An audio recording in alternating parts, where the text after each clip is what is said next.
As Claire followed the light, she entered a part of Silent Hill that seemed almost normal. The fog lifted, revealing a quaint, seemingly abandoned town with eerily empty streets. It was as though the town had momentarily released its grip on her, offering a brief respite from the horrors she had encountered. Heather, on the other hand, found herself in a section of Silent Hill that bore a disturbing resemblance to her childhood home. The dilapidated buildings around her seemed to merge with fragmented memories of her past. The lines between reality and nightmare were blurred, and Heather couldn't tell where one ended and the other began. Claire's journey through the seemingly normal part of Silent Hill led her to a small park, where a solitary swing swayed eerily in the wind. The silence was deafening, and the stillness of the park was unnerving. She couldn't shake the feeling that she was being watched. Heather's exploration of the nightmarish version of her childhood home led her to a room that was achingly familiar, her own bedroom.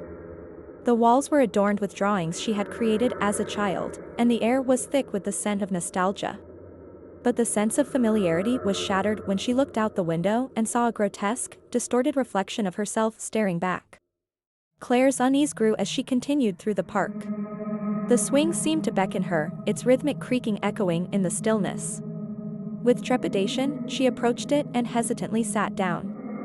The moment she did, the world around her shifted, and she found herself on a different swing set, surrounded by darkness.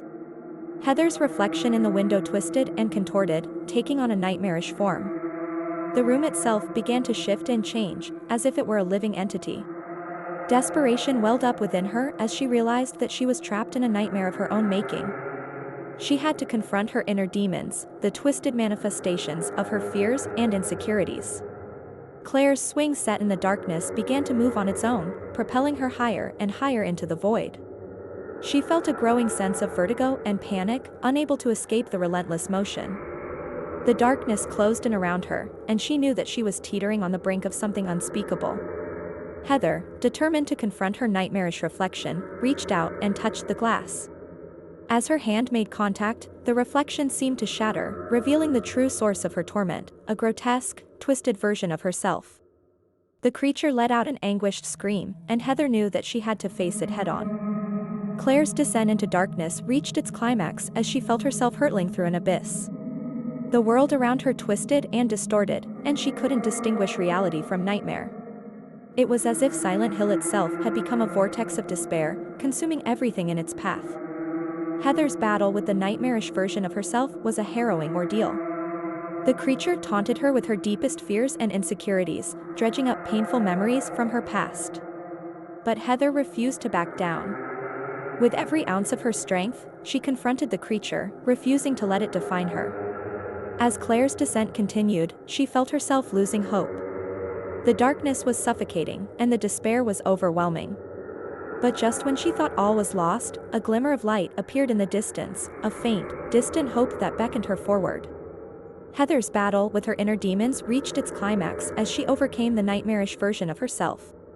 The creature let out one final, anguished scream before dissipating into the darkness. With its defeat, the twisted version of her childhood home began to crumble and fade away.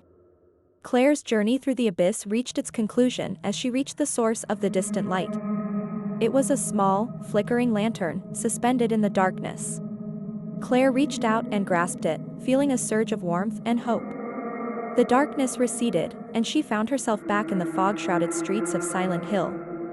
Heather, her inner demons defeated, found herself back in the familiar, fog-choked streets as well. The town seemed quieter now, as if it had exhausted its malevolent energy. Heather knew that her journey through Silent Hill had changed her, that she had confronted her deepest fears and emerged stronger for it. As Claire and Heather's paths converged in the fog-shrouded streets, they shared a knowing glance. They had both faced unimaginable horrors and had emerged from their nightmares changed but resilient. Silent Hill had tested their resolve, but they had not been broken. Together, they would find the answers they sought and confront the darkness that had consumed this accursed town. In the distance, the town's sirens wailed, a haunting melody that seemed to echo the torment of Silent Hill itself. But Claire and Heather were no longer prisoners of the town's nightmares. They were survivors, and they would face whatever horrors awaited them with unwavering determination.